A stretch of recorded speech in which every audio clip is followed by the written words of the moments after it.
That's a deal, right? That's a deal, right? That's a bet, right? That's a deal, right? That's a deal, right? That's a bet, right? That's a deal, right? That's a deal, right? Got five on it.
Ladies and gentlemen, welcome back to another Titan Esports stream. My name is Jay Better. I am joined by Ozzy.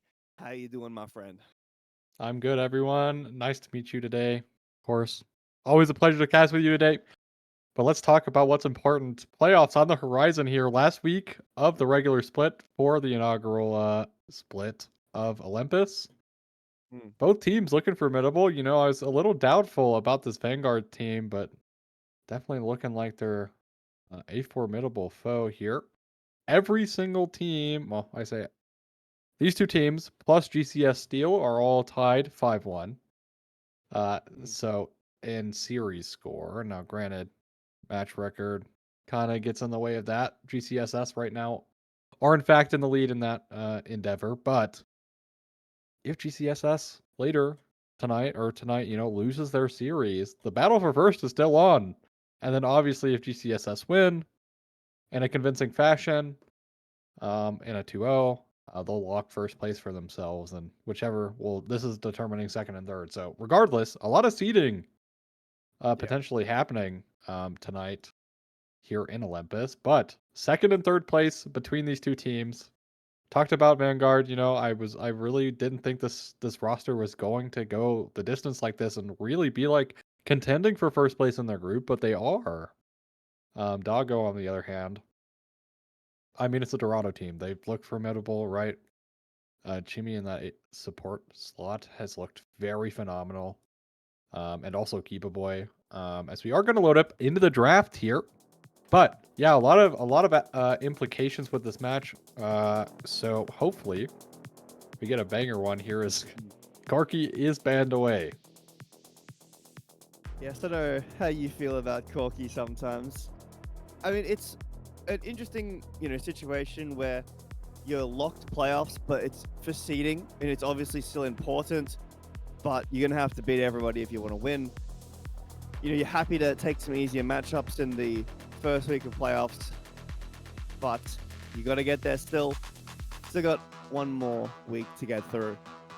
Corky, Mel, going to be the band so far from Fools 5. Pantheon and the Smolder getting banned away from Dorado right now. In one more here from the Trundle from Vanguard.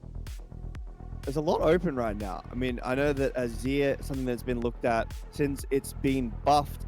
Vi still on the table. There's a Ziggs Oh, ban. thank God. Thank God. That champ is not fair right now. That he is in a tier of his own by a mile.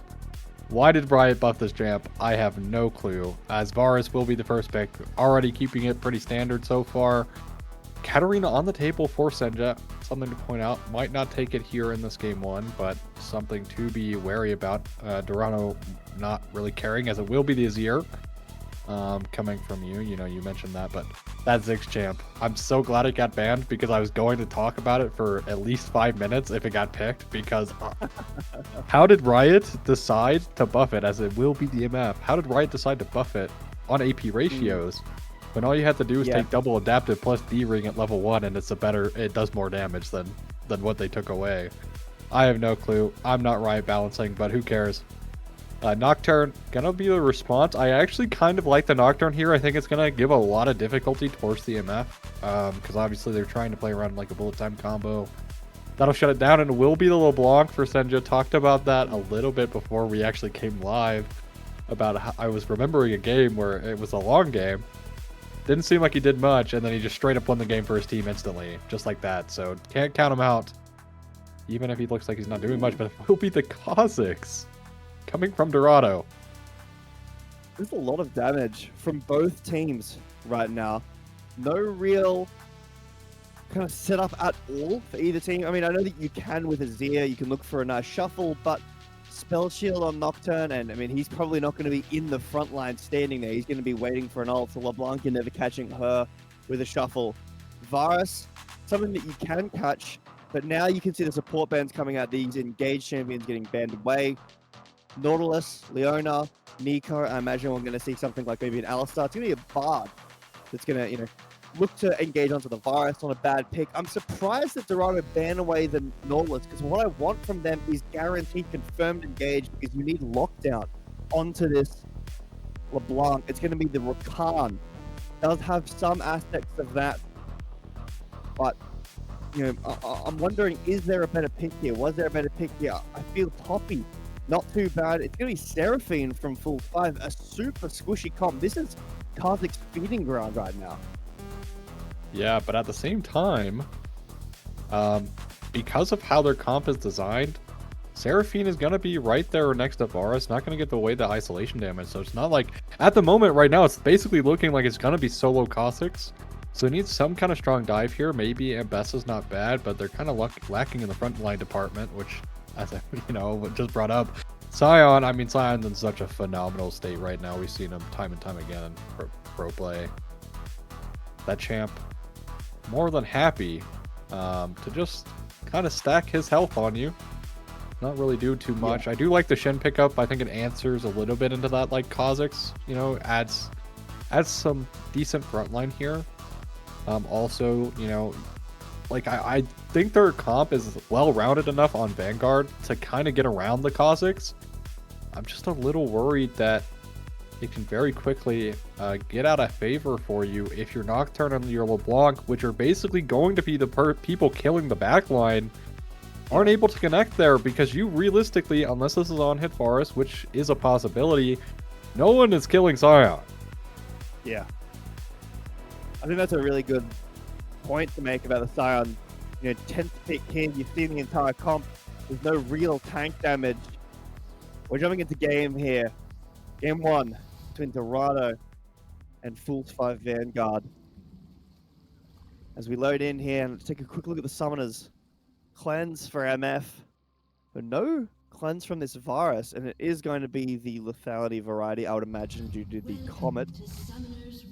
As And we of get a course- little bit of a pause, You know, Started off strong. it is what it is sometimes. But yeah, well, I guess we can continue talking about this point because I think that it is an interesting one. You've drafted a comp that has very little like consistent sustained damage. It is all shotgun burst damage. That's all you have. You've got decent engage, yeah, with Chains of Corruption, with all of Seraphine Kit, Shen, but not really any like damage combo with Nocturne, right? You're not playing Oriana. It's just follow up, right? Both of you are just dashing in as Fish and Sinja. And you're not going to have any consistent silent damage, really. If given a situation where Spoobit can have like quite a decent lane, or just basically just farm, grasp, and passive for ages, this comp is going to scale pretty nicely, I mean, Rakan is really solid engage. MF basically can be very safe if partnered with Rakan and Azir, obviously. Kiba on this Azir will scale really nicely, and so is going to be the Scion. Yeah, I also want to point out here is it again about just how hard it is to like execute, because Nocturne and LeBlanc have to find their target. Otherwise, I feel like the fight is a complete wash. Nocturne's gonna get peeled away with ultimate potentially coming like from the Emperor's Divide from Kiba, right? Like, I don't see a world in which realistically, because of how strong this Dorado like frontline is, just simply because of the Scion lock-in, that Vanguard kind of drafted themselves into a little hole here. I'll be the first to say it. I think on-hit Varus this game is super hard. Yeah, it is. But Bork did just get buffed, right? Like there's a lot of opportunity in terms of playing it right now, but not going to be seeing that one. As I really, really want to point out as well, like there's just so many threats from Dorado that even if this Misfortune bullet time doesn't connect, they have more than enough damage to get them through the fights. That all you really need is MF ult to zone. That's it. Yeah, I mean, even if you are going on hit Varus this game, I mean, it's okay in lane, right? You're not going to have like the worst time. You've got Seraphine for push. You're against, Rakan MF. It's not like you're going to have the worst time. You have to go poke. But you don't really have any targets in team fights at all if you are going something like a on-hit Varus here. Unless Scion is in your face, like, hi, please auto-attack me. Which, I mean, maybe. But Kha'Zix just insta-kills you until you've got, tank items online. You're never hitting Azir. You're probably not hitting MF. She's not walking forward into auto range. Like, in the late game team fight, she's trying to ricochet a bullet off of someone and hit you, or just wait to use ult. But it is going to be the poke for us, which, I mean, I think there's positives and negatives, right? Like I just said, I think on-hit, or we've both said it, on-hit is hard this game, but so is poke, You're going to have basically no way to kill this Scion potentially. And, I mean, is it really, that valuable to go specifically like Varus this game and then LeBlanc? Like, I don't really feel the synergy between those picks. Yeah, I mean, okay. I like the thing is I also kind of suspect that let's say it is on a hit, right? And it's just Comet for lane pressure into the double range, like, or with double range. I just don't necessarily understand where we're getting value out of Comet late game. So if it does ultimately decide to be on hit, I think it's a little bit of a wasted potential here in terms of rune selection. But doesn't really matter too much, as we'll be able to determine that later. More pressing things happening. Good trading in the mid lane coming out from Sinja so far. Already forced off some better trading. Obviously, that is Azir, of course. So Azir not necessarily in the best spot in terms of trading in the early game as mid gank. Just saying hi. Kill switch. The bug Yeah, he just comes says hi. past. Waves his hand up. Maybe gives him a little smack on the head and says, you know, hey, Actually attention, gets be double ready. scuttle. I'll be back. Yeah, he gets That's a double big scuttle. win. Yeah, that's pretty big there. Nocturne not getting bot scuttle is actually kind of unfortunate. Kiba! We'll root it up very low, but still has flash available and will able to Oh! walk away. Ninja flashes, I Sinja. think. Yeah, maybe he thought he was the clone there. I don't know. I'm surprised honestly- I'm surprised he distorted back is what I was about to say. Like, you definitely just Right, kill him maybe. through auto attacks. As he actually, if he Kiba. literally had flash right there, he actually kills one auto attack. Ooh, Would have done it, but Kiba. dancing with the Level devil up. right now in this HP game. This is here. Be careful. Thank There God. is still a kill potential. I mean, I don't think you don't really know where jungler is. Oh, actually, it just spotted on top. So it is fairly safe to walk up, clear this from a distance, take a base, TP back in. But bit of scuffling in the mid lane. Gank up in top is still getting met now at 2v2. But both these junglers are just going to walk away. Pings for an engage. As Fish is quite low. Oh no, Fish is might gonna just be find dead. him. The Dark Harvest proc flash over the wall from Fish. But Smoke's on his way to try to defend this Gromp. Spotted on the vision plant. It's just going Yeah. to be another little handshake. We see each other. And walk away. I mean, this Kha'Zix is doing quite a lot to slow down level 6 for Nocturne, which is a very vital part of this match. Obviously, Nocturne deciding to go for that top gank, ultimately failing, means he just wastes time in top lane. And seemed to take quite a bit of damage there as well, so not able to go back to his Gromp. But it seems like his Gromp did manage to live, so a bit of a time waste coming out of Killswitch himself, as he's not able to secure that Gromp. But still, overall, I really do appreciate at least the Kha'Zix looking to slow down the Nocturne. I think that's the right idea. Yeah. Just trying to delay 6 as long as possible. Also, you win the 1v1 if he's isolated, so should be pretty easy for the Kha'Zix, unless he spell shields your Q, and then it's a bit of a problem, but hard enough to react to that. Syndra? Yeah, it's pretty hard to react to. This is a root coming through here. Proxy electrocute. But Kiva gonna pop a pot. Syndra doesn't have any, so the trade's gonna end up being fairly even in general. Remember, both TPs were used, but top lane, both TPs still available. Kill switch has done another clear down to the bot side. Potentially starting up this dragon now, but is on a ward. So Vanguard will know of his position. Kiba has rotated out of the mid lane. Looks like Chima is doing the same out of the bot. Potentially going to start up this dragon. Scuttle was just taken. Prior for all these lanes on the bot side means that Killswitch can start up this Drake basically for free. Yeah, and it will be Poke Varus, so Manamune coming in. Not a fan, as mentioned already, so don't want to beat the dead horses. Flash forward from Glacial! Ooh, flash forward, finds the barrier. Heal will stop the damage. Glacial getting slowed up, but no root. That was an aggressive flash for barrier trade that will later on favor Vanguard. Fish has ult. Glacial has no real way of getting out. Killswitch is rotated down to the bot side here, looking to potentially dive this turret, but Fish, paranoia, onto Killswitch, finds a fear, no, gets over the wall just in time. But Glacial may be caught out, he's been left for dead, 1 HP, flash, heal, and a knock up onto Fish as he gets spell shielded away. Some mechanical prowess from both teams here. And at the end of the day, no blood is spilled, but everyone walks away bruised. Yeah, most importantly there, the Stand United was utilized on RJ. I think they could have maybe turned out a kill if Smoke decided to use the Stand United on Fish. Had that flash available, MF obviously with no flash. Could have just very easily gotten taunted there, but somehow both lanes walk out completely unscathed, as very low there from both sides. But yeah, this being a Poke Varus will in fact have quite a bit of impact on the Scion.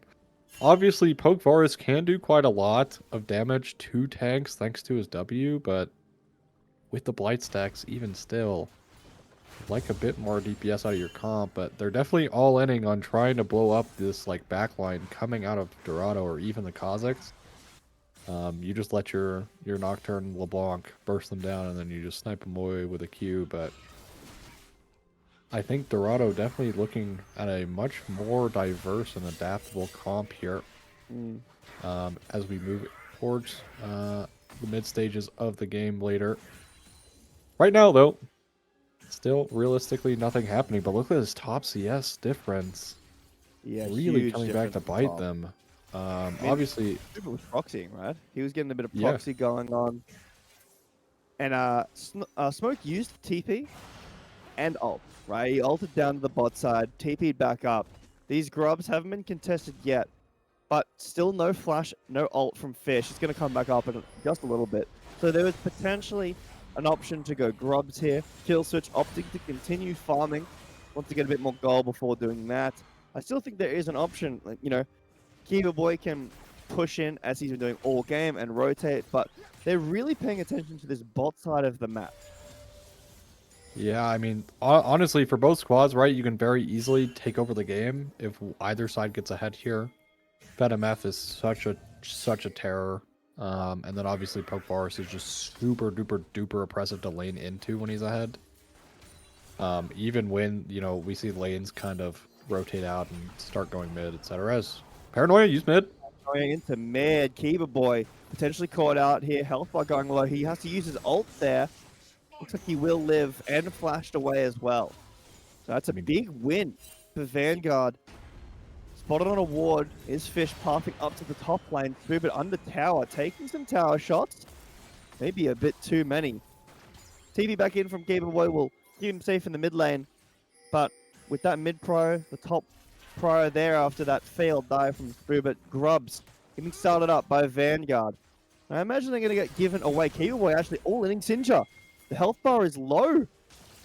Yeah, the TP back, and Cinder just walks into Kazakh's first blood. Ooh, Going over. very Quick, nice. quick 11-minute first blood. And an Emerald League here. Pretty atypical. But Sinja getting first blood at there, not ideal. Overstays on the mid wave. Hey. That's TP as Also, well. He doesn't need to do that.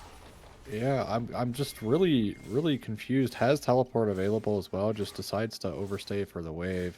But something important to note is in that mid gank, both Vanguard's players there, Senja and Fish, both burning flash on it. On top of, as soon as we moved away from bot lane, they took an engage. And also RJ with no flash. As well as we missed a solo kill in the top.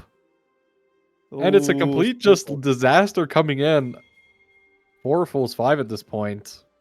Every lane feeling very hurt at this point. Spoobert just getting so much tower damage as well. Look, I appreciate picking Shen as we're going to get a replay of this top. I mean, he's just so low. He has no teleport and... Yeah. Yeah, I mean, Big this is greedy just, again. you just have to give it up, right? Because if you die, it's just not worth. And uses the taunt early. And he's just dead to Q. He's going to die because he waits out the W. And there it is. Yeah. So, usually... I mean, the real thing is, when you're playing the Shen matchup, I would imagine you actually want to wait to taunt the Scion mid-Q. Yes. Instead, utilizing the taunt so early, I feel like is a bit of a mistake. And also just, again, look at the CS difference. Oh, he's Like- just missing all that as well. This tower's going to fall down on this crash as we take a look down bot. Slow from Glacial. Bacon misses that route there, and Piercing Arrow will connect and do quite a lot of damage. Dragon getting started up. This is the second Dragon of the game, and will be 2 Drakes for Dorado if they are able to get it. Getting a bit of healing from the Honey Fruit here. Paranoia is out, but it's late. There's no Dragon Steal. There's the all-in onto Chimmy, and he's taken down. That's a support. How does the fight end up going? Killswitch getting targeted onto now, as he is able to dash away. And only one will fall for Dorado, as the fight was fairly convincing for Fools 5. Spoobert still looking to give the hands over to Smoke, but Smoke might have something to say about that. Shut down. That's a kill. But the zombie form might end up taking this tower, actually, or Smoke's life, if he so feels like it. No, not just enough there. a pretty big win overall for Vanguard. A shutdown for Smoke. A nice kill. And that's 2 dragons. And it's Hex Soul. I mean, if Poke Virus was able to get 4 Hex Drakes with Hex Soul, I'm not super worried about the Scion as much anymore. Me neither, but still, even through all of it, Scion, I mean, honestly, just looked like Spoobert overstayed, much similar to Senja, just tried to play one more wave and paid the price for it, so wasn't able to realistically play for it. But yeah, overall, decent recovery from Vanguard. They did lose the Drake, but still, they're losing so much gold now. Kiba, it's that first tower in mid as well, which that's pretty atypical. Pretty atypical for first tower to be mid lane, also on the LeBlanc. Like, realistically, you just punish Azir so hard in the early stages that him getting your tower this early is... Yeah, I'm not gonna lie. Looking a little rough. Top tower now as well. Gonna be going down here soon. Spoober can literally just straight up ignore Smoke soon. And here we are. This is what I wanted to see. Jimmy is here. So overall, The Hydras are doing a great job at nullifying this wave. Spoober can't crash on the tower to go for the tower itself. Herald has just now spawned. Dorado completely grouped up for this Herald. I'm not exactly sure where Vanguard is. They're all having a little meeting around the red buff. And this is going to mean a free Herald. Singing Kumbaya with one another. As Herald is gone, Smoke now under threats of dying here. Kill switch will be here. Oh, Taunt is going to miss. Here's the knock up though onto Smoke, and it will hit. Kill He's switch never mind. He just explodes. I was waiting for kill switch. Paranoid onto mid. Glacial getting targeted now. Does have flash and cleanse, but uses both. It doesn't matter. Fish still on top of him. Spell shield's a knock up. Glacial still lives, but he falls down. Just RJ with a piercing arrow will take him out. Some good peel from Jimmy, but it won't be enough. Kill switch is on a ward, and I don't think he knows. Just gonna take the Hex Skates away. A big part of what's happening in this match is kind of just the gold lead, which has obviously been completely opened up now by 2 towers being taken. But even before this, the CS leads generated from just about everyone on their squad. Obviously now this misfortune not having the best time in the CS department, but outside of that, the gold lead was basically generated off of pure CS alone. And when you're playing this kind of comp for Vanguard, you do not want to be down gold at all, because it's so dependent on you winning more. Because you don't really have that late game fallback. You know, Varus is still going to do quite a bit of damage late game. I mean, we've seen 50-minute games where Poke Varus beats out like 800 stack Smolder. Ooh. Call back to Def versus Guma in a regular split game. But yeah, like, I worry a little bit for Vanguard that they're down this much gold, and it's basically been off of essentially nothing other than CS and towers. They do have the 2 Drake lead as well. 1 minute on this next Drake. They're pinging for another tower as well. Herald used. This will be another tower. Dorado with the macro decisions, getting them this gold lead. Around about 4k now, a little bit over 4k. It is going to be meaningful. I mean, I was talking about this comp being decent at scaling. I think the times they've been caught out are basically when it's just one person getting picked on. And that really is Vanguard's options here right now. They don't have any real AoE damage outside of, you know, Poke Virus if you're hitting multiple targets, but even then, you know, the damage is reduced. It is a pick on side, trying to pick on a ward. With Dorado, they have so many more options. Drake getting started up right now is Jimmy feeling a bit sneaky against Bacon. Doing some scouting, kill switch. Unseen right now. On a pit. I guess that ability of the wall will be shown, the Q there. As Dragon gets started up, pulled out of the pit. And just, the grouping is just better. For Dorado, this is gone completely. Vanguard are giving it up. They are giving Hex Soul Point away for free. Yeah, I mean, and they get nothing in return. They grouped up around this, did literally nothing, didn't even push out mid-wave. So nothing to be responded with either. Massive. I feel like Dorado is simply just winning off of pure macro and macro alone. There's nothing really like they're not giving Vanguard any opportunity to utilize some of the micro dominance we've seen come out of them earlier in the split. And at the same time, they're also not allowing this comp from Vanguard that they drafted to excel whatsoever. But hold that thought as Nocturne finds a target. Paranoia once again. Glacial caught out by himself. No support, no flash, no cleanse, and that will be a kill. A bit of a greedy position from the AD carry. It's not going to result in too much. I mean, it's not going to levy the gold at all. Besides, you know, keep this virus ahead. It's not going to get tower, as Kiba Boy is now going to TP into mid. Actually, looks like potentially Chima flashing in. He engaged. Here's the Stand United. Kiba Boy will find just RJ. But can the fight continue to look so good? Kiba falling, sorry. Kill switch falling down. Kiba goes in with the shuffle. But only really manages to push away a clone. I mean, do you take those? Kill switch falling for just RJ. It's a 1-for-1. Adakon has now spawned with your jungler dead. Not really much you can do. Stand United was used. Smoke will TP back to the top lane and continue to give the hands over to Spoober now that he's got this Titanic Hydra. And he's going to find this kill fairly convincingly unless that happens. Unless Side is able to find an angle to ult away, and he will do so. Still Goes all the way back to his tier 1 tower. So nice drifting. Unstoppable Onslaught. Well known for calling people cowards as he runs away. So does exactly that.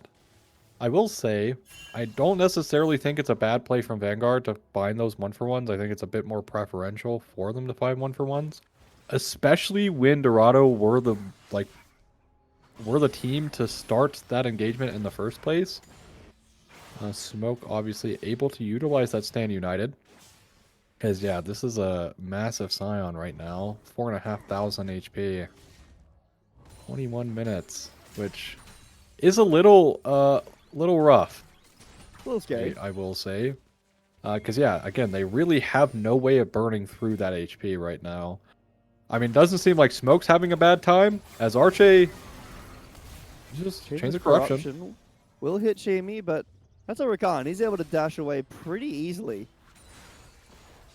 And that's a pretty, important ult being used there. I mean, we will be back up before any meaningful fight. This is kill switch is here though. Shuffle straight on to kill switch Fish. Maybe bit off a little bit more than he can chew. A nice kill for kill switch. And that's Adakon getting pinged right now. Kyber there to take with kill switch. Glacial is pushing in mid and doesn't have any mana, so has to be very careful. There's no Essence River getting built or as close to you, so you're going to continue to have mana issues for a little bit. Looks like Smoke still wanted to find this 1v1, but it's just macro. It's just macro and macro from Dorado. The kills are even, the gold is absolutely not. Nearly a 5k lead, a little bit under that now. Bacon rotates up to try to find a kill onto Spoobit, as all of the members of Dorado had based. So he has flash and will get traded the flash, and Smoke will find the kill eventually here, as there is no unstoppable onslaught available. Takes a while to chew through that health bar, but he will eventually. Yeah, we'll be able to at least find a kill for the Adakon in the top lane, but I really hate Vanguard's positioning right now in this match. They're basically rolled over and died and given essentially every single jungle objective. When you're a comp that should excel in the mid game, but they're just getting outplayed so hard around the map. Also, kill switch sitting down there, knowing that the Azir is gonna be the next target. Being there on time to find the kill on Fish was very well played, and yeah, it just feels like Dorado are in a completely different class in this match. Comparatively, that scrappiness, but really nice poke. Well, time will do. A little bit of damage off of the top. Uh-oh. Chains of Corruption. Oh, nice encore! combo onto Chima. Onka will find everybody. That's going to bring them in. Kill switch not available in this fight right now. Glacial forced to flash away. So he finds a knock-up. Kill switch looking to go in and do anything, but he can't find enough damage. The target's unisolated. There's the shuffle to buy some space. Spirit finds RJ. Smoke buying some more time and will fall down. Here comes the onslaught blocked by the spell shield. Glacial over the wall will find Bacon OP. And Glacial, one more to his name, a double kill. Onto Fish. A fight looks so good for Vanguard, but it's turned around by Dorado at the last minute.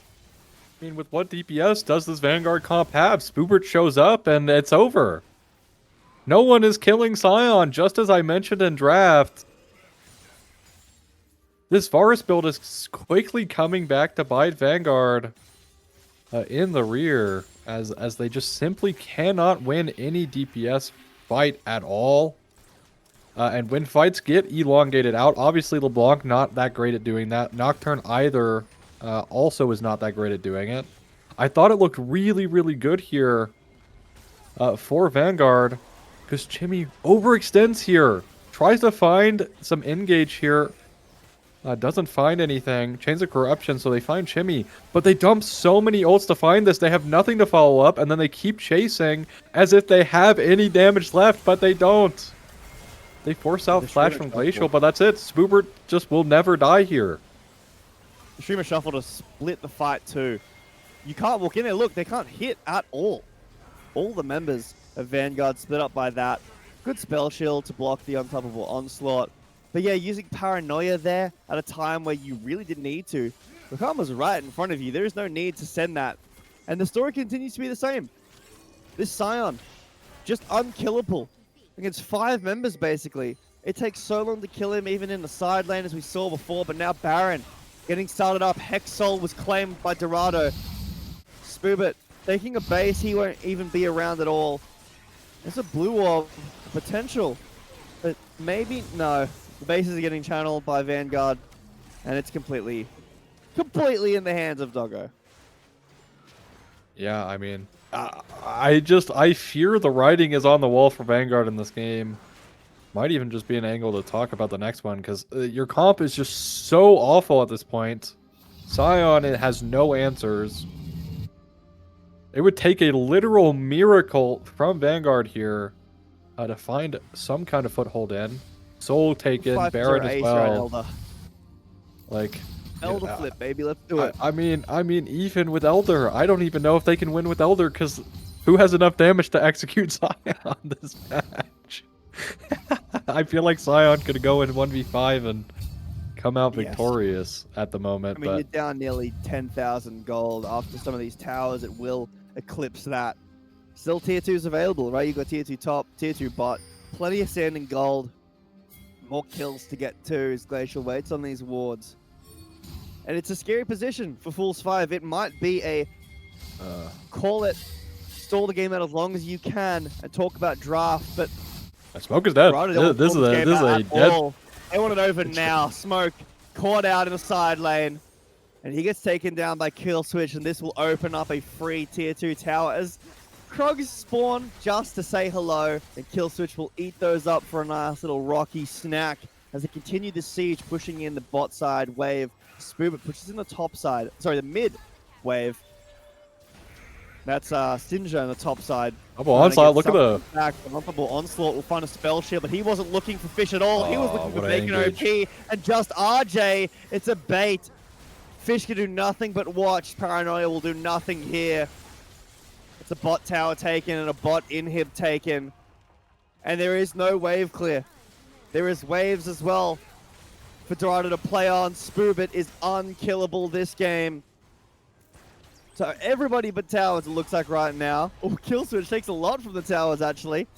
But even if so, there's some sloppy play here at the end. Smoke goes in to try to find something. Paranoia will find Kill Switch, but the fight, it's not looking good for Vanguard. They just don't have the damage.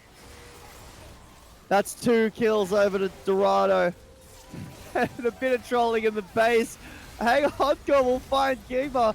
The Nexus will fall at the end. It's a bit of some cinema throwing towards the end of the game. But Dorado will take it.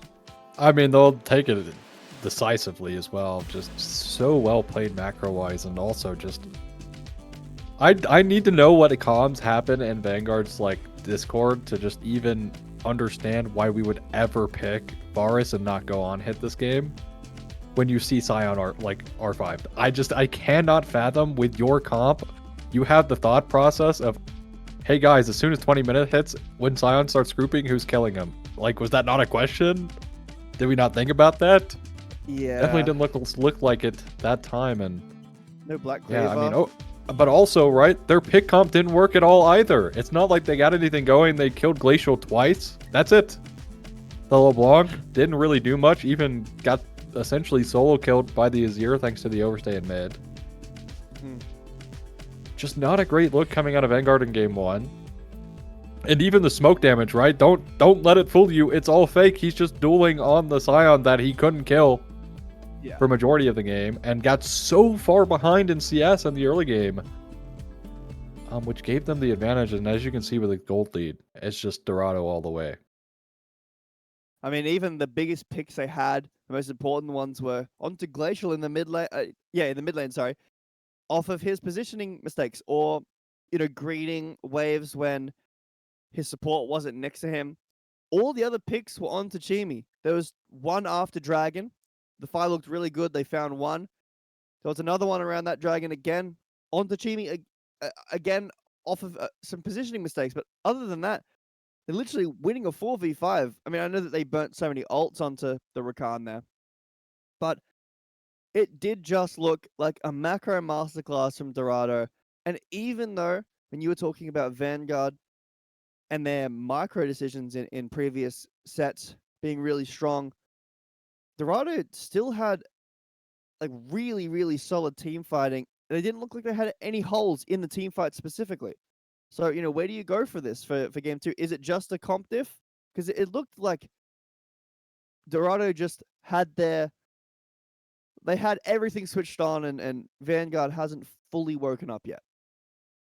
I mean, for me, right, Dorado, I think their comp, like I said, I think their comp is just so infinitely easier to execute as well this match. Like, you're playing an MF comp with a Azir, you just front to back, right? And if Nocturne LeBlanc are playing front to back, they just lose. They just lose, right? It didn't matter that that Bacon found like some crazy good encores because they had no damage follow-up.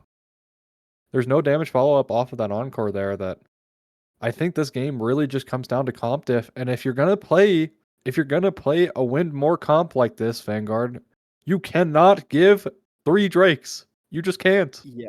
You have to play the game at some point.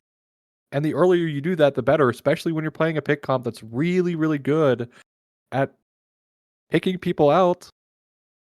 But somehow, Sinja's losing his mid-tier 1 early. He even lost it before the top tower went down, and Smoke was having a pretty atrocious lane.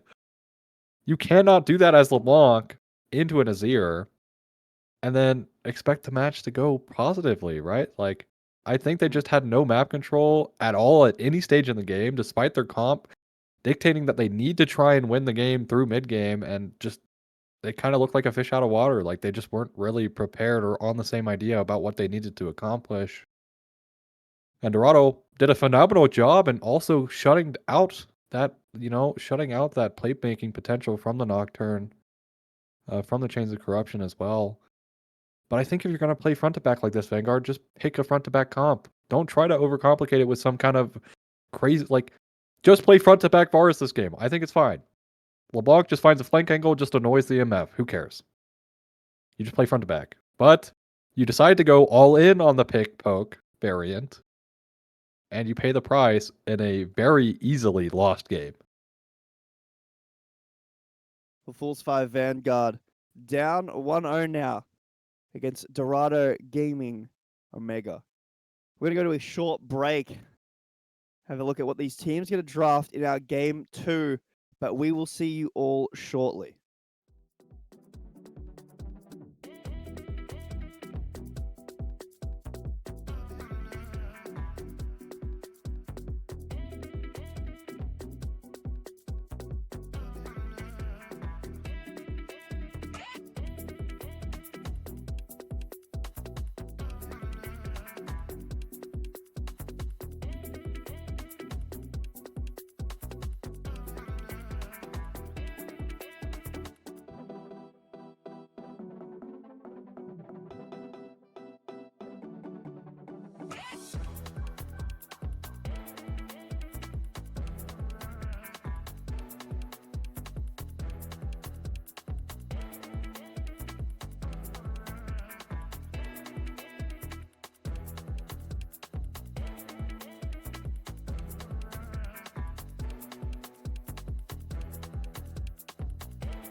Hello, everybody. Welcome back.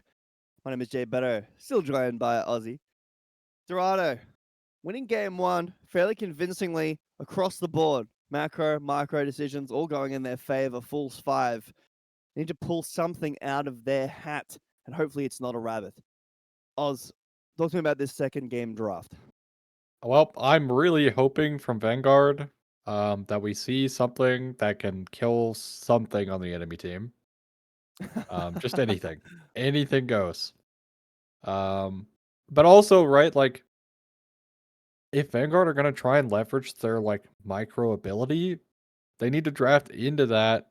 Like, they need to also keep in mind that teams are going to answer with comps that you can't do that easily into, right? Like, this last game was a perfect example. So sometimes you do need to kind of give your comp an out if you're going to try and play for that, right? I think drafting the LeBlanc Nocturne's not a bad idea. I don't think Nocturne's in a horrible state right now.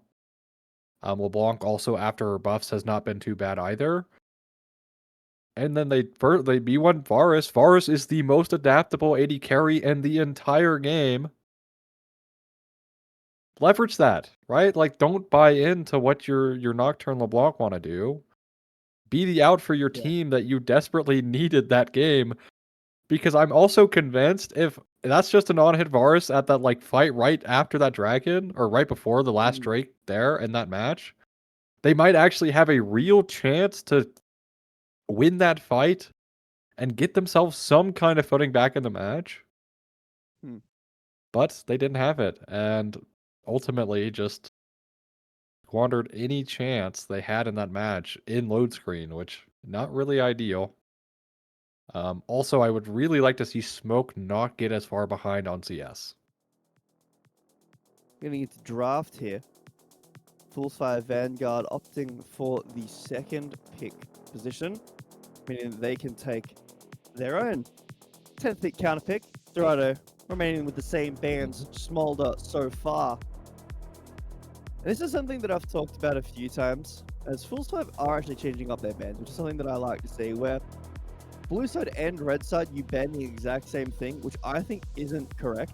I think if you simultaneously can't play against it and can't play it either, you're in a massive drafting hole. Because you just have to ban them for the entire set, which, you know, you can't make any adaptations to anything that you might think that enemy team is going to do as Fearless progresses. Volibear is going to be the change up. Potentially a Trundle first pick then for Dorado here if Fools 5 don't opt to ban it. They will And it's going to be the not. Mel. I mean, Trundle is it's so tough. phenomenal. Like, I'm not mad with it. I think also Smoke is going to try and play some kind of tank top layer. Will be Zin's out. But that also gives Trundle away Yeah, give Trundle over. to Which is Vanguard, really good in the mid now. which is very good in the Zen. Yeah, so we'll have to see if they are willing. Will be Pantheon. Pantheon also highly content. Like, there's just so many good jungle picks right now. Like, it just goes back and forth. You can make a case for any single one here. Pantheon just so good as well off of that ultimate, and it will be Ezreal for RJ.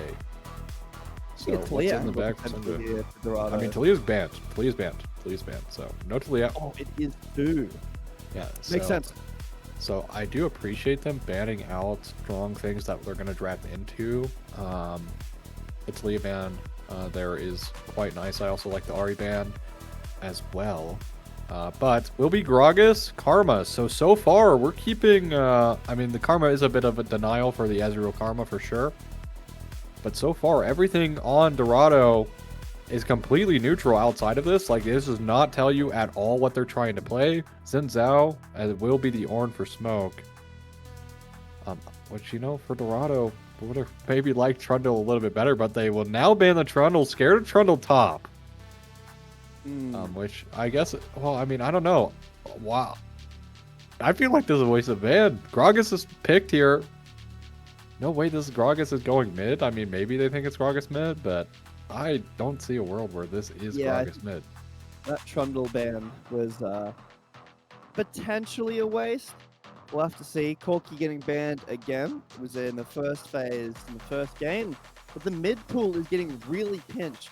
3 bans from Fools 5 in the first selection, and 2 bans from Dorado now in the second phase of bans. What is left open? You know, there's not a ton. I mean, maybe a Stylus, it's a Zyra. Fools 5, I imagine that's the support getting picked up. Could be jungle and Pantheon support, but I don't know.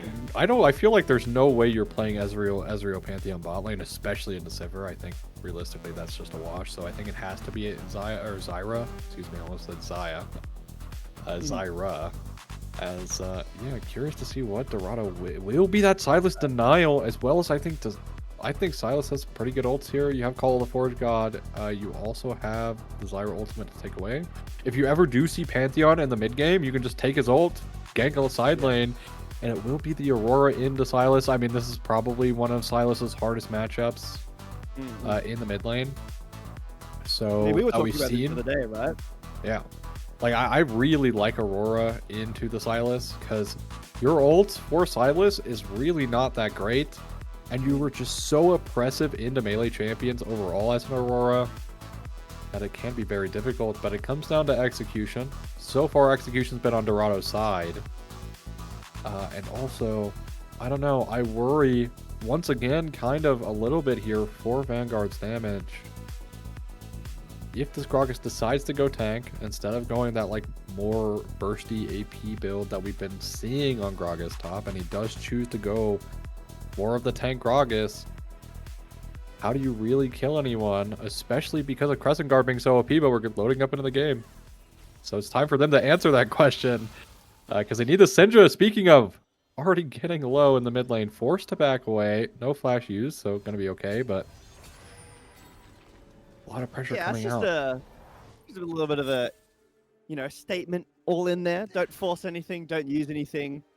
Just some, you know, some stat padding at the beginning of the game here. A couple of hundred damage to get it started.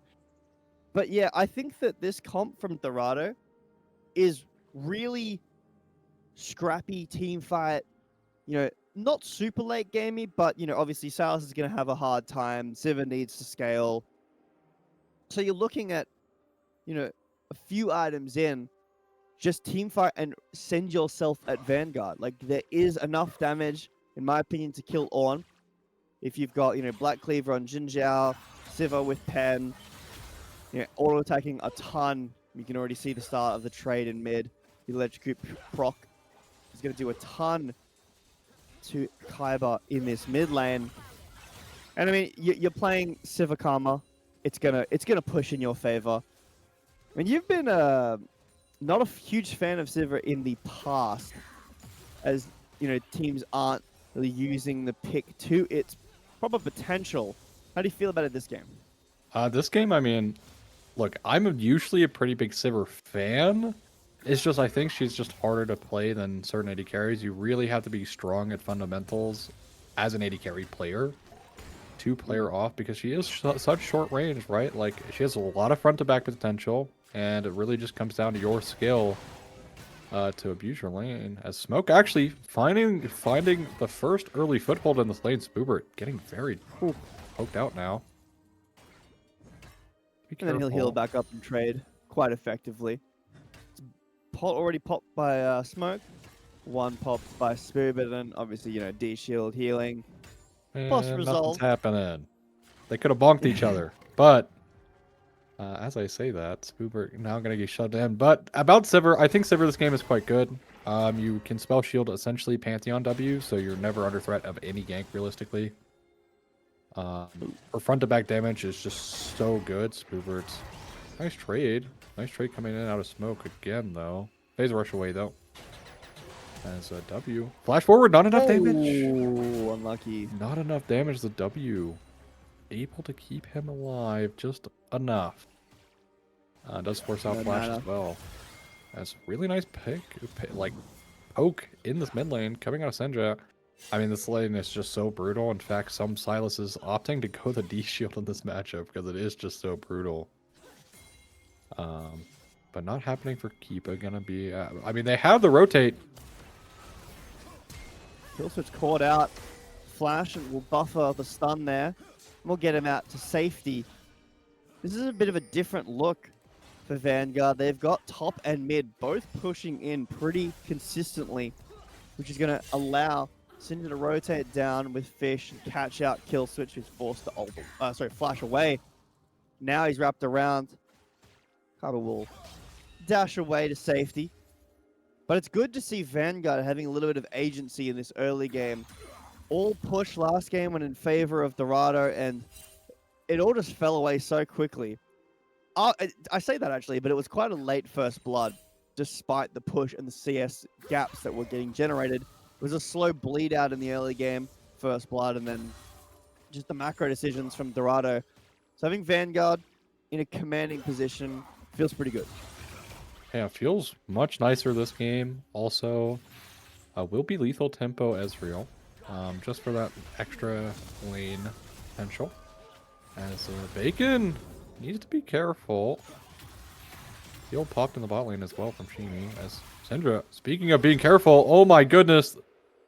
Solo kill goes to Keepa out of nowhere. Syndra completely disrespects the Petricite burst coming out of Silas there. We were talking about this Salas matchup right before. We were talking about Salas in general, about if you able to land onto flash forward from Fish, we'll find Kiba to trade that. I mean, that's a really good follow-up. You know, no flash from Kiba. But yeah, we take a look back at this. If Salas gets on top of you, ever, you basically die. That first one is fine, but then after this, finds the auto E, you're basically dead. Procs electrocute on you, hits Q. He jumps into the Q2. And he just dies to the auto. Yeah. I mean, honestly, right? One more auto attack also could have made potentially the difference there with a Q2 from Aurora, but Spoobert in trouble! Finds the knock up onto Spirit, but Greg is so great at not... Live it. I was going to say about pushing him away. He had flash available. I thought it was done. I thought he was going to flash out. I thought he was going to even flash the ult, but chooses not to. Fish going to pop up in mid, say hi, throw a spear.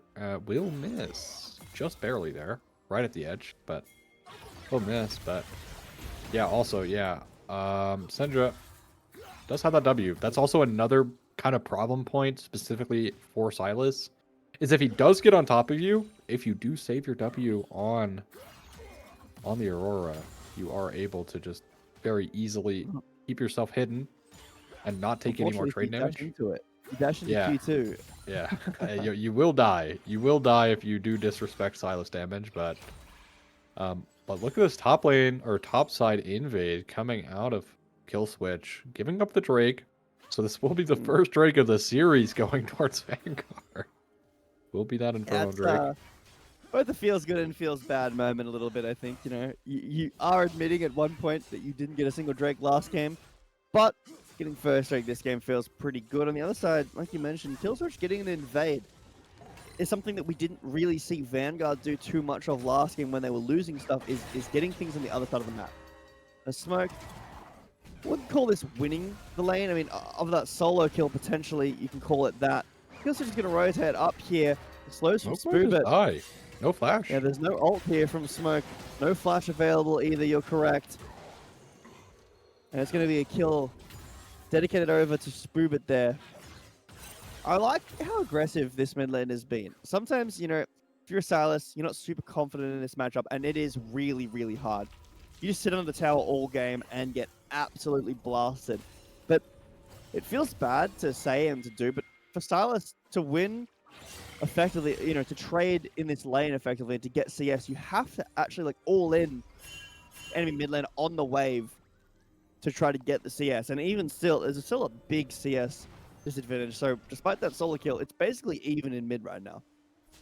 Yeah, I mean, honestly as well, right? Like, I mean, you've been playing it so well. You definitely embellished it very well there. Silas, essentially in hard matchup, you just have to all in the enemy laner, right? Like, that's the only way you're going to get anything. But Grub started up here for Vanguard, so might be able to pick up all three. No contest coming out of Dorado just yet, so looking like a 3 Grubs game here as RJ will be wrapped around by Jimmy. Uses that arcane shift, just tosses Smoke back. But really unfortunate that Smoke did die there early, as Jimmy takes quite a bit of damage here. Well, the return now on Spoobit. Still has flash available if he wants to go towards that. Oh, doesn't need to. Bomb His ult. push away. What a well played like Wow. prevention there from Spoobert. Thought he would maybe need to burn flash there, but not even scared. Sinja. Oh, actually, Chain does hit. Oof, the trade back from Sinja is quite nice though. Kill switch was around the corner, with Sinja playing quite well, trading effectively. Kiba's going to force use some of those pots, get back into lane a little bit, but there's the Grand Starfall actually. Onto the bot side, not going to result in anything.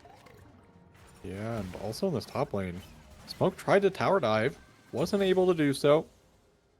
Did burn flash away to try and get out of the tower to live. So all is well. That ends well here for Smoke, but Spoobert still wants a bit of this action on the top side, but gonna be able to farm out this wave, force Smoke off of it. But yeah, overall, at the very least, Vanguard looking a little bit better here. As I say that, bot lane getting very poked down. And also preventing the bot lane gank there. From the Grand Starfall was quite nice. Honestly, I'm just... Right now, you can't stand this close to the wave against Sever. Ricochet will, in fact, hit you still. And they're actually looking... The W over the wall maybe, potentially. Kill switch is here. Bacon is staying. Does need to be mindful of the HP. Well, misses. Wind becomes lightning down to Bacon. Glacial walking forward. Flash forward from Kill Switch. Will find the kill. Credited to Glacial. Fish starting on the tower line, but a double kill over Glacial. Oh no. And the tries but fails. Oh, I mean, it's going to feel so bad for Vanguard now. Invade goes successfully on top of losing 2 kills. Is not ideal. Flash is well off of Fish. Looking a bit rough in the bot side right now. I'm not going to lie. Zyra looking a little out of place. Overstays here as well. We are going to get a replay of this top lane play. Kill. Yeah. As the Smoke hits the knockup into the brittle proc. But this damage, not enough. Not enough here. So Smoke. But yeah, look at this bot lane play. Bacon with no HP. Has flash, has heal. Gonna burn heal here in a second to help his Pantheon. There's just not enough damage, and Sivir comes with on the hunt here. I mean, really nice spell shield as well. Really nice spell shield to make sure it doesn't get, and then just in between worlds misses. obviously, I don't frame think perfect anything happened. up there. Yeah, it was straight up, completely perfect there. I was a Didn't even little see the worried. bubble. Yeah, didn't even need to see the bubble, but yeah, really well played from Glacial there. And you know, Dorado happily ahead now. Smoke is improving. Speaking of, Spoobert needs to be careful, and a really nice buffer Whoa. on the explosive cax finds him another solo kill in his top lane. He actually gets his ult to avoid the explosive cast there. Really, really This well is played. exactly what we need from top lane from Vanguard right now. Smoke had, a very difficult lane last game and didn't really get any value. This Ornn is absolutely going to be a game changer for Vanguard. I mean, and it needs to be because the goal basically even. That's all on Smoke. The rest of the map is being dominated by Dorado once again. It took them a while to, find their groove, but a great bot side dive. Second dragon there. It's Cloud Soul with Sivir. Right? Smoke needs to perform this game. He's had a lane. He has Grand Starfall. The spell shield flash away. It's going to be turned onto Chima. But they have no The damage. True Shot Barrage gets barriered away, but Glacial's trying to change this around. Flash away from Glacial, who might have stepped a bit too far forward because here comes Sinja looking for a double kill. He won't be able to find it due to that route and the threat of potentially the tower. I mean, that is a play you need to make. Glacial, over-aggressive and ambitious, falls down up against 4 members of Vanguard. Yeah, I mean, Glacial almost turning that is absolutely diabolical. I mean, Sivir's in such a good spot right now that I kind of expect Smoke. Does Smoke not care? We're going to 1v2 right now. Maybe it's a TP from just RJ and the rotate from Bacon. And now finds Dorado Gaming outnumbered and outmatched. Syndra will rotate in. The Crescent Guard will buy him time. But just RJ flashing forward, finding the Q. Gonna get body blocked by Spoobert. Oh, nice E-buff, everybody's nice for it. Oh my goodness. Oh my goodness. Disaster on the horizon. Narrowly avoided. Thanks to Spoobert's valiant sacrifice. Looked a little silly there, but definitely necessary because both of them die if that E hits. Smoke, you have no HP. On the way Smoke. as best he can. Glacial tanking the tower, spell shield to try to interrupt the knock-up. Chima finding the route, might actually end up finding the kill as well. Flashed away. That's not gonna... Is Dorch He healed like 100 health there. That is actually wild work. But second win. I mean, he lives. That's all that matters. And he saves the tower for at least this wave. I mean, they can just pick it up now, but first tower gone. They locked themselves down the feet. So Smoke narrowly, by the skin of his own teeth, narrowly avoids death. And also saves his tower long enough. A bait on top of a bait. Kill switch. Crescent Guard. Caught out, rooted up by everything over the wall. Won't matter. Here comes Ornn. Smoke finds the knock-up onto Chima and a double kill for Sinja. Finds the solo kill before was Kiba, but now Sinja 4-1 to his name. And it continues to be Vanguard in this game. Smoke is becoming an issue for Dorado, and he is so far being the carry that I was talking about him needing to be. Top tower taken by Spoobert, but is it enough? One thing I think that Dorado has done well in both games is they just keep finding essentially free gold on the map. The way they take towers, Glacial, jeez, that Ezreal damage is already starting to hurt. As, yeah, a big problem, I think, as actually Senja should be okay here. Actually, hold that thought. Yeah, able to walk He was looking away. for the all-in. He's going to take it under tower. Okay. Wasn't able to get the kill. A little head scratching there, but I think Dorado has been really good at recognizing when they can get free objectives, things like towers. Yeah. Even jungle objectives as well, or even invades, right? Kill switch already invading quite a lot this game. Kind of just showcasing the map knowledge that this team has. but also kind of a problem that Vanguard has been struggling with this entire series is just they keep forcing or over forcing his bacon. Oh, Spoobin finds Bacon! A beautiful knockback, and Bacon is taken down while they're on Herald. You were just talking about these windows, Aussie, where Vanguard are getting something and Dorado always finds something else. It's only a kill onto the support. But with Dragon in 20 seconds, they pull Vanguard off the Herald. A massive catch. Yeah, there goes at least the Herald pull for right now. Doesn't really have too many major implications outside of denying the Herald for the moment. But still, I think Vanguard has done a pretty bad job in like allowing Dorado to get this smoke. Actually going to be okay because the E gets blocked by a minion. Hero minion says, "Get down, Mr. President." And for some reason, the President is Ornn this match. As we are going to have our first 5v5 of the Drake. Oh, kill switch. Crescent Guard immunes the engage, and he's buying so much time for his team. Flashes away, and he uses the stolen Ornn ult to cancel Smoke's Ornn ult. One Well team fight played. win after another. A huge team fight win for Dorado. And sure, I mean, catching the support 30 seconds prior doesn't really feel like much, but they stop the Herald. They gain mid prior due to no Zyra being there for extra wave clear. They gain prior of the river. They take the team fight early, and it's perfectly executed. 2 dragons to Dorado. And they continue to find these wins. Yeah, and I mean, we're going to get a replay of this. Really train in here. So Killswitch just tries to kill Zyra once again. Crescent Guard buying him so much time as well, but look at this Call of the Forge God that's stolen. Just barely knocked Smoke out of it on the return there. And yeah, this is all she wrote. Like, no one dies, but it guarantees the Drake is, speaking of, supposed to Back cast it Skins live, with me. just RJ has been caught. He eased over the wall, but it's not enough. Caught by Kiba. Fish, the next target, knocked up, pushed back, knocked up again, forced to flash away, slowed by the barrel, and taken down by Kill Switch.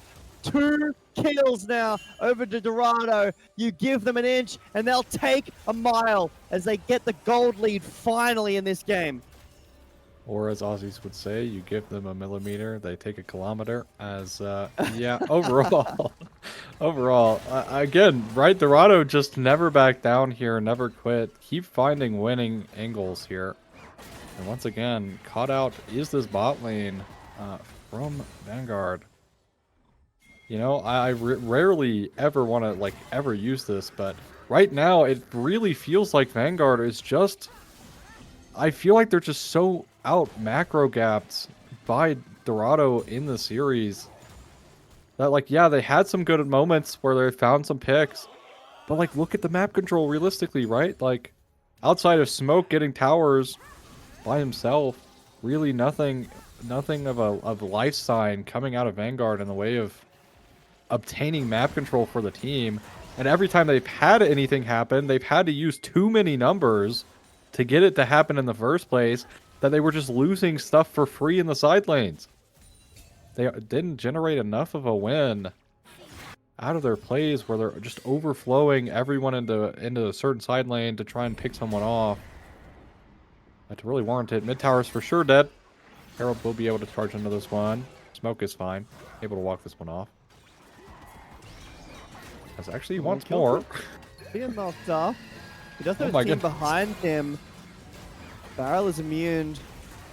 And Kill Switch getting chased, but will get out fairly safely. There's a bit of a look from Vanguard. True Shot Barrage will find Spoo, but health bars are a little low, and now getting taken a bit even lower by Atakan, who's decided to join the fight with a little bit of damage that hit him. But just some scrapping, trying to find some, map pressure, and will use some ults there. But just both the top lane ults at the end of the day. Yeah, honestly, I mean, I will point out that a decent look from Vanguard, they kind of overextended a little bit there on the side of Dorado, right? We were singing our praises about how they've been doing so well, but they're a bit of a mistake. Not punished too hard by it, but still a bit of a mistake here, but the biggest thing for me, again, is Vanguard just lacks so much control around the map. The Sivir now online, 2 items, working towards the IE. Are also up in farm, but that's to be expected. You know, it's very hard for Sivir to not perfectly CS a wave at this point. Has so much damage on the wave. Like, it's 100% expected, right? She's just such a good flash farmer, comparatively to something like the Ezreal, that not too concerned about that at the moment. RJ still kind of hanging around, like 20 CS is a bit rough, but still hanging around there. But for me, it just feels like this Zyra pick in general is so useless. And Bacon, speaking of, Well, kill switch, Crescent Guard, and flash forward now onto Fish. And that will force TP out of Sinja here. It's called the Forge God once again. Deflected by Kiba. Pachima caught out of position here, taken down by Sinja. That's the first kill. Kiba looking on the Fish right now. That's a stun in. Or knockup will find 2. Zyra ult as well will find another 2. Just RJ has to arc shift over the wall as he was taking quite low smoke now. Oh my goodness! Oh, kill!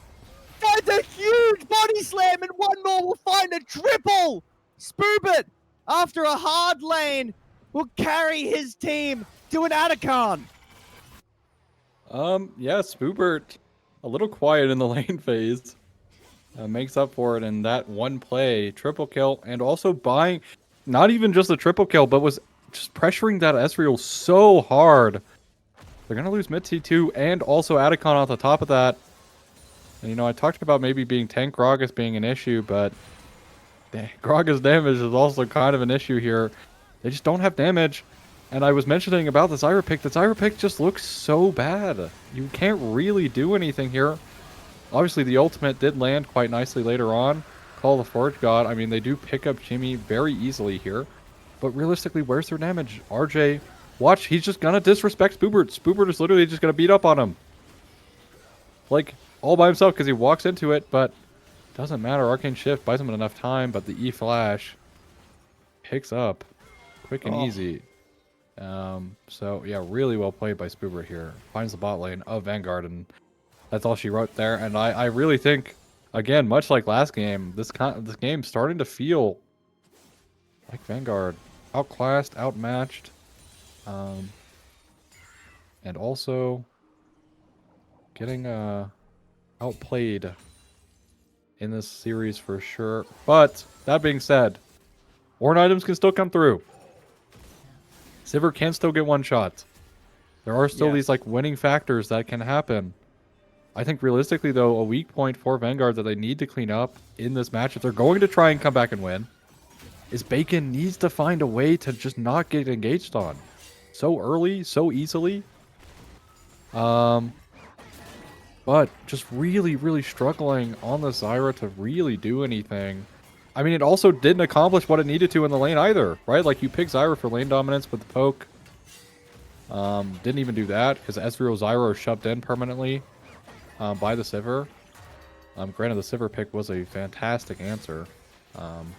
But still, Smoke really trading into Spoobert here.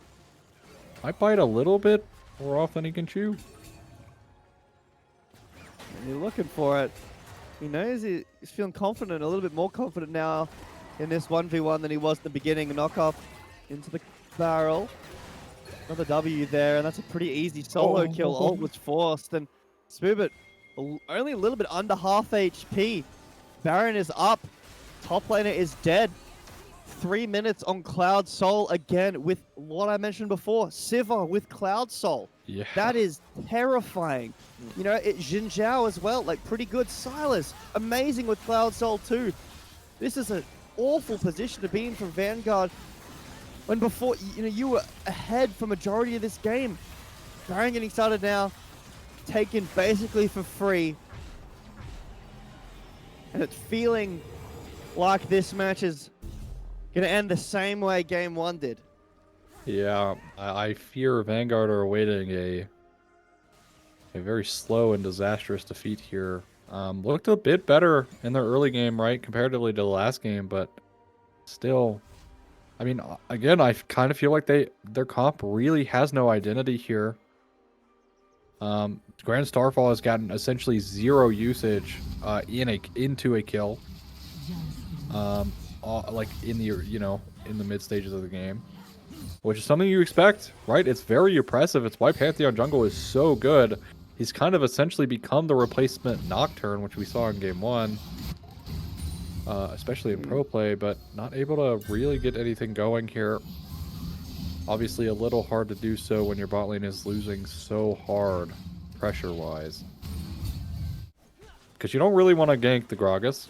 Pretty hard. RJ gonna take quite a bit of damage, but I think they drafted themselves a losing bot lane. And speaking of RJ, But again, flashing in, finding the body slam, arcane shift, out, two-shot barrage.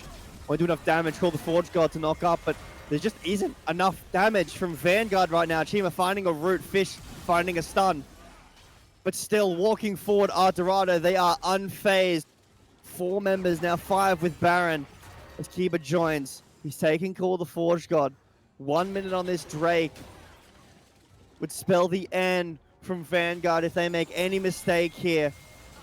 Staring down the barrel of a 2-0 defeat. Sinjar looking in, Grand Starfall in as well. Into the blender goes everyone, and Sinjar will find a shutdown, but Glacial will find one. Glacial will find two. Flash forward. Glacial will find 3. A triple kill for the Sivir. A last-ditch effort from just RJ as the inhibitor falls down. Baron minions are walking forward. Sinjar goes godlike and will find Chima. Okay, one more auto from just RJ. The Q Maybe will be they can slow chase this. I mean, they have to. They have to slow chase. One more miracle potentially from Spoobin to change this away. Kiba tries to find the chains. But Vanguard hold on. They clutch at straws. Big sigh of relief here. Cloud Soul on the menu now.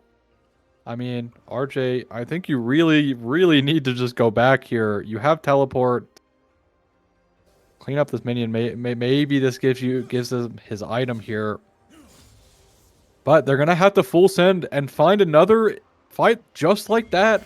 Except look at Dorado's old timers. All of them are up. Grand Starfall not going to be available. Bacon finds another 2-man. Find 2 again. But won't find any kills this time. Glacial, the bouncing autos will find Bacon caught at the beginning of the fight once again. Sinjar trying to do what he can. But the team fight from Dorado this time is too solid. Spoobit looking for just RJ, who just arcane shifted away. That's going to spell his end. Cloud Soul is being taken the bot side of the map, while Dorado pushing these waves to try to look to end the game. Cloud Soul has now been secured. Spoobit has been such a brick wall in this set for Vanguard to try to get through as Dorado crack the base open ever more. I mean, I don't know how they're going to be. Explosive Cast Fish is just dead. And the Cast Fish caught once again. Zonya's goes Kiba, and he's taken down. And Spoobit continues to walk forward to lead his team, to spearhead them to a 2-0 victory. Kill switch will be rooted up, but the second Nexus tower will be taken down. And shortly after that, the Nexus will fall. Smoke can only watch as it does. Finds a knock up, and Dorado Gaming will end the set 2-0. Very dominant ending there for Dorado. All gas, no brakes. That's what you really like to see when you're ahead. But, you know, absolute cinema. Absolute cinema. But let's talk about this a little bit, right? Vanguard. I think these comps you're drafting are just so unplayable. This last game, 0 identity. How do you win the game? Right? Like, Smoke got ahead, but that's Ornn. Your Ezreal shoved under tower when it should be a poke lane with your Zyra. Zyra has no meaning in your comp whatsoever. Syndra had some really great moments on the Aurora. Aurora obviously a bit more of an adaptable champion, but Pantheon felt out of place because he had really no follow-up outside of Syndra. And how are you going to gank the Sivir lane when you're playing Ezreal Zyra? You can't, especially if they're shoved in. You have no way of playing the game. And Pantheon even tried to gank top there, and that failed. if you're gonna draft like this, Vanguard, you're just gonna drop game after game. First game, right? I think the draft was savable, right? Your Varus just has to swallow the yucky pill of on-hit Varus of saying, hey, yeah, this game is not going to be easy for me, but I just have to suck it up, and because it's our best chance of winning. But this last match, definitely like their comp identity there, and I think also just giving over so many good Silas ultimates. Call of the Forge God Yeah. specifically set up 2 fights that match, where in reality, maybe you pick away or even ban the Silas or something instead. But Dorado, excellent game.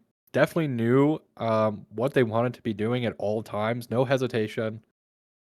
Even when they overplayed, the punishment was almost never too horrible that it netted them in such a bad place they couldn't recover. As we easily saw there, right? Like if it did, the game would have gotten out of hand. But in general, right, this entire series, Dorado just gave up nothing. And that's, I mean, this team just looks so good. That does mean Vanguard are third place here off of this loss for sure. So it's third place guaranteed going to Vanguard. But moving into playoffs, Vanguard, this performance, this is scary. This is a very scary performance from your team here moving into the playoffs because it's just not great. The results, the drafts, not great. Especially obviously, I feel like at the beginning of a season, these kind of drafts are acceptable, right? Because you're kind of maybe feeling out your team, what's working, what's not. But that second game, yeah, I'm not really sure. Just a bit of a head scratcher there. But Dorado can't sing more praises. Macro, I think, was solid. Their comps, I mean, they're drafted pretty standard comps overall. I really like the Sivir Karma. Not very atypical lane duo there, but made it work. Karma especially making it work very well. That takeaway from Ezreal really seemed to put a kink into Vanguard's plans. And overall, I think again, Dorado just completely showed up to play today. Outplayed Vanguard every step of the way. Micro, macro doesn't matter. They were just the better team, and they proved it today. Well, that's going to be all from us over at Titan Esports. Everybody enjoy. Congratulations to Dorado Gaming for winning in a very dominant fashion. At least, when they're ahead. The game 2 had some heres and theirs, but when they're ahead, when they're in the lead, when they're in control, they remain in control. Obviously, we will see these teams again in playoffs. So for Vanguard, it's not like they're out. They will be here in the next coming weeks. So be able to polish up potentially on whatever they can. So you can't change too much in that time. But my name has been Jay Better. I have been joined by Ozzy. Thank you to production staff Loki and Chris for the beautiful camera work so that we get to yell at screens. Thank you everybody for watching. It's been a good night and a good morning for myself, and we will see you all next time. Bye, everyone. Thanks for watching.